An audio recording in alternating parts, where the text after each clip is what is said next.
Karen with you today. Thank you so much for joining me. I have a scrapbook layout for Kitaholic Kits, and I'm using the March 2022 kit for this layout today, both the main and the mixed media feature for this one. And I really loved putting this layout together. So I'm really looking forward to sharing with you how I went about this one. My thought process at this stage is I want to have a bit of a sky into the page. So I'm looking at my paper strips here as being a bit of a layering piece to sort of, I guess, give a bit of a difference between a sky and a little bit of ground. Although I'm not using green in this layout, I still felt it needed a little bit of grounding there. So I'm just using some of this scraps that I have left over from some previous layouts from this month.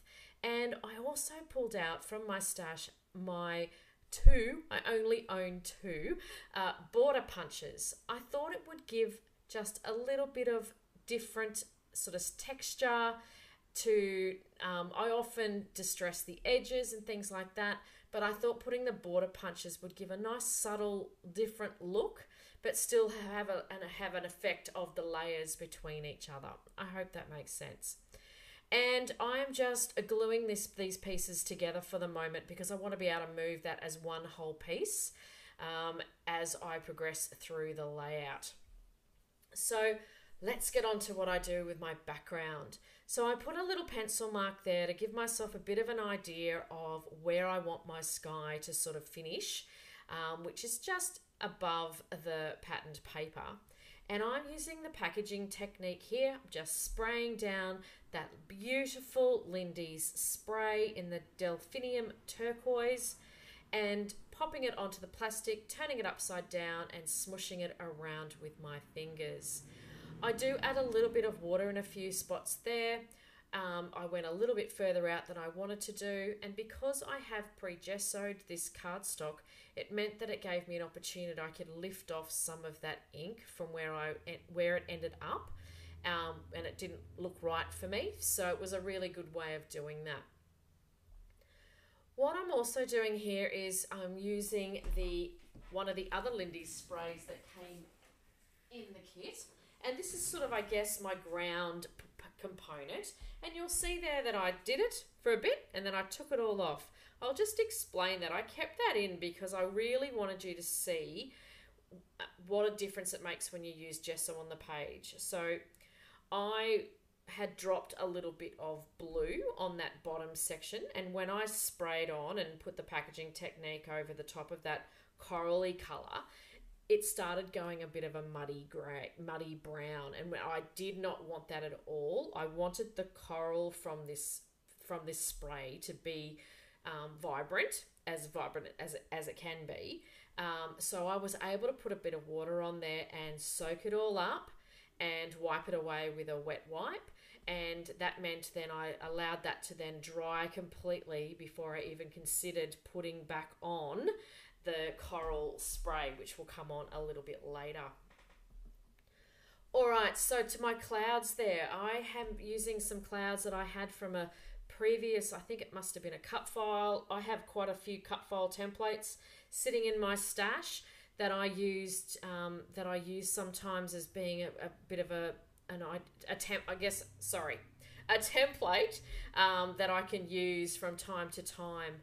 And what I did there with the clouds, to give them a little bit of some dimension, I have distressed the edges, and I also grabbed out the watercolor palettes that we got in a kit. Oh my goodness, it was one of the first ever Kitaholic kits I ever purchased. So it was way back sometime 12-18 months ago, and might even be longer than that. And as you can see, my palette gets used a lot there. So I'm just putting some water onto the grey component, the grey paint palette there. And I'm just going to put some grey around the edges of the clouds just to give them some dimension on the page. So I just do that with my finger, nothing special there, just dab it on and smushed it around, and that was all I did for those. Now I'm going to be completely transparent here. This idea was not mine. I have watched Missy Whidden for a long time now, and some of the techniques I'm using today, I am absolutely going to give an homage to Missy Whidden. That is exactly what I've seen her do, that with clouds and things like that. So I wanted to mention that if you are not aware of Missy Whidden, I would thoroughly encourage you to look her up on YouTube. She's absolutely one of my favourite scrapbook creatives, and I've learnt a lot from just watching her over the years as well. All right, and I thought, I never really thought I'd really have a really big need to use up those balloons, and I thought that was a perfect opportunity to be able to use up the balloons from that the thicker set that we got.